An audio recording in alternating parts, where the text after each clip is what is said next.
no safety or surprise the end. Sanılanın aksine kadın haklarını savunmak kadınlara verilen en büyük zararlardan biridir. Videonun sonunda neden öyle olduğunu anlayacaksınız. Umarım. Bu arada abone olmayı unutmayın lütfen. Başlayalım. Biliyorsunuz her kanalda bir tartışma programı var. Konu ne? İstanbul Sözleşmesi, kadın hakları vesaire. Bir şey soracağım, bu 10 kişinin 4 saat tartıştığı programlar sonucunda sorunun çözüldüğü falan oldu mu hiç? Evet, problemi çözdüler. Hadi şimdi bu her biri işin ehli olan insanlardan oluşan 10 kişilik grubun 4 saat sonunda bulduğu hakikati uygulamaya koyulalım falan dendi mi? Olmadı değil mi öyle bir şey? Olmaz tabii. Bu tartışma programlarının amacı sadece tartışmaktır. Kavga etmektir. Şiddettir yani. Kadına yönelik şiddeti konuşurlarken bile amaçları şiddet göstermektir. Çözümlemek falan değil. Çünkü biz şiddeti pek severiz. İroni yapmıyorum, gerçekten pek severiz. Şu videoyu inceleyebilirsiniz. Biliyorsunuz her yerde bir İstanbul Sözleşmesi mevzusu dönüp duruyor. Savunanlar var, Türk aile yapısını bozuyor diyenler var. Sanki çok güzel bir aile yapımız var gibi. Kavga dövüşten geçilmiyor evler. Neyse, sakinim. Bense diyorum ki kadın haklarını savunmak kadınlara verilen en büyük zararlardan biridir. Neden? Aslında çok basit. Şunu sorun kendinize. Hakkın ve şiddetin kadını erkeği mi var? Neden insan hakları gibi üst bir pencereden bakmıyoruz da aslında kadın erkek ayrımına giden yobazlarla aynı pencereden bakıyor? O pencereyi canlı tutmaya devam ediyoruz. Ya siz neyi savunuyorsunuz yani tam olarak? Kadın hakları da ne demek? Sanki kadın insan değil de başka bir türmüş gibi bakıyorsunuz olaya. Sadece kadınlara ait olan ama diğer türlere ait olmayan haklar mı var? Ya da kadına şiddet ne demek? Neye karşısınız? Ben sadece kadına şiddete karşıyım. Erkeğe, çocuğa, hayvana şiddet beni ilgilendirmez mi diyorsunuz? Nedir yani? Tamam, kadına yönelik şiddet daha fazla, bu açık. Ama bunu kadına şiddete karşı durarak değil, şiddete karşı durarak çözebiliriz. Niyetiniz halis olsa da kadın hakları diye bir şey savunarak özünde kadın erkek ayrımına gittiğinizde kadın dediğin erkeğin arkasında olmalıdır diyerek aslında sizinle aynı ayrıma giden yobazların ekmeğine yağ sürüyorsunuz, haberiniz olsun. Camus'un dediği gibi eğer aydınlatılmamışsa iyi niyette kötülük kadar zarar verebilir. Siz ne sanıyorsunuz? Kadına şiddete yönelik olarak cezai yaptırımların dozu artınca şiddet gösterenlerin şiddetlerini sadece kadın dışındaki türlere göstereceğini falan mı sanıyorsunuz? Aklınıza yatıyor mu bu gerçekten? Nasıl bir senaryo var mesela? Sorunu şiddetle çözmeye kalkan zayıf bir ruh hastası eşine sinirlenince şöyle bir şey mi diyecek? Hanım şimdi seni dövemem, 10 yıl hapis cezası var ama çocuğa sadece 2.000 lira para ceza keserler. Ama yok ya, kredi borcu da geliyor, en iyisi ben gideyim köpeği döveyim, o zaten 300 lira falan mı diyecek. Neredesin lan sen? Sabahtan beri kapıyı dövüyorum. Neredesin? Televizyona çıktı da ondan.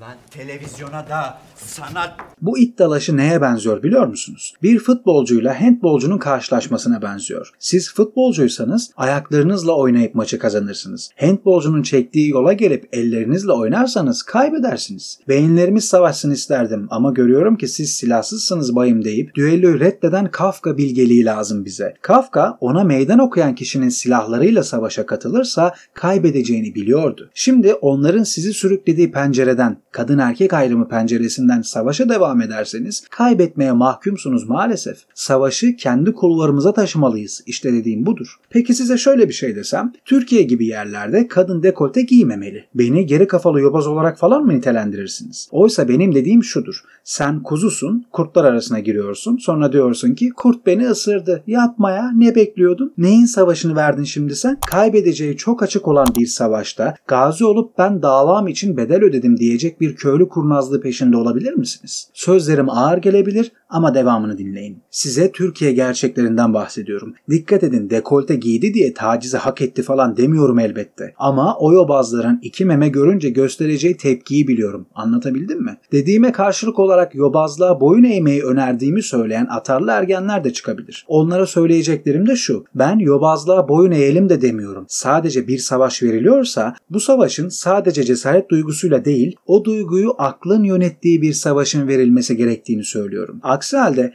koşup ölmekten başka bir işe yaramayacak tepkilerimiz yaramadığını da görüyoruz. Pınar Gültekin'in cinayeti gündemden düşmediği bir aylık sürede kaç kadın daha öldürüldü biliyor musunuz? 20'den fazla. Bakın bu yobazların ahlaktan anladığı tek şey ten. Yok tight giydi, oje yaptı, yok kahkaha attı. Siz de bu sözleri kale alıp açıklama yapıyorsunuz. Bunu yapınca ne oluyor biliyor musunuz? Doğruluğu yanlışlığı çok açık olan konular üzerine bir yobaz zırvalayınca ve zırvalığına karşılık gelince o yobaz şöyle düşünüyor. Demek ki bu konu tartışmaya açık. O kadar da net değilmiş. Kale alındığıma göre o zaman konuşabilirim. İster inanın ister inanmayın ama böyle oluyor. Oysa kale alınmasa anlayacak ki bu konu tartışmaya kapalı, net yani. Bu zamana kadar klasik olarak gösterdiğimiz tepkilerden sonuç alabildik mi? Hayır. Bir de benim dediğimi deneyelim bakalım ne olacak. En azından bir düşünün. Gerçi biz pek severiz cahillerle tartışmayı. Gündemden düşmez Murat Övüçler, Demet Akalınlar. Kim bunlar ya? İnsan hakları temellendirmesi yapan felsefe profesörleri falan mı? Sanatçı. Neyse sakinim. Gerçeği kabul etmeden yola koyulmak her savaşı kaybettirir. Tekrar ediyorum. Niyetiniz halis olsa da zarar verebilir ve veriyor da. Şu da bir gerçek. İstisnalar vardır ama kadınlar erkeklerden genelde fiziksel anlamda güçsüzdür. Bu ne kadınları alçaltan bir gerçektir ne de erkekleri yücelten bir gerçektir. Sadece gerçektir. Dolayısıyla ben kadınım, güçlüyüm deyip tribe girerek fiziksel bir risk almanın hiçbir anlamı yok. En büyük savaş hukuktan da ziyade insan yetiştirmekle olur. O da kadın hakları zırvalığından, evet zırvalığından, yani aslında kadınlara şiddeti neredeyse hak sayan zihniyetlerin baktığı pencereden bakarak değil, o pencereyi dikkate almayıp daha üst bir pencereden, insan hakları penceresinden bakmakla, orayı sağlamlaştırmakla, eğitimle olur yani. Niye utanayım efendim, bu benim en tabii hakkım. Saçmalama. Kadın dövmek ne zamandan beri hak oluyormuş? Eskiden beri efendim, biz boş yere dövmüyoruz ki. Bilinçli olarak dövüyoruz hakim bey. İstanbul Sözleşmesi nedir ne değildir söyleyeyim. İstanbul Sözleşmesi'nin maksatları kısmında şunlar yazıyor. Kadına şiddeti önlemek, kadın ayrımcılığını ortadan kaldırmak, şiddet gören kadınları korumak, bla bla bla. İyi de bunlar insan haklarının da birincil maksatları. Neyi tartışıyoruz o zaman? Hala kağıt üzerinde yazılanların bizim gibi ülkelerde işe yaramadığını öğrenmediğinizi söylemeyin lütfen. Başka bir deyişle kağıtta yazılanları uygulayabilen biri olmadıkça ancak geri alıp dururuz her şeyi. Geri al.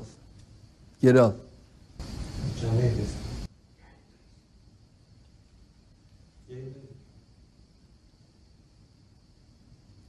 Yani demem o ki tepkiler kadına şiddete değil, şiddete karşı olmadıkça, savunmalar kadın haklarına değil, insan haklarına yönelik olmadıkça ve umudumuz kağıtlardan değil, yine insanlardan beklenmedikçe bu savaş tıpkı o tartışma programlarındaki gibi o kadar efora, laf dökmeye rağmen sonuçsuz kalacak problemler çözülmeyecektir. Tartışmalar, kavgalar devam edip duracaktır. Sizi yasa falan da korumaz. İnsanı insan korur. Ancak iyi insan yetiştirmekle çözülür bu problemler. Unutmayın ki İyi dediğiniz insanların çoğu sadece size zarar verecek uygun ortamı bulamadığı için iyi gözükür. Görünüşlere aldanmamanız dileğiyle. Sisyphos sizinle olsun. Beğenip takip etmeyi unutmayın lütfen. Bizi Patreon üzerinden desteklemek isterseniz link açıklama kısmında. This is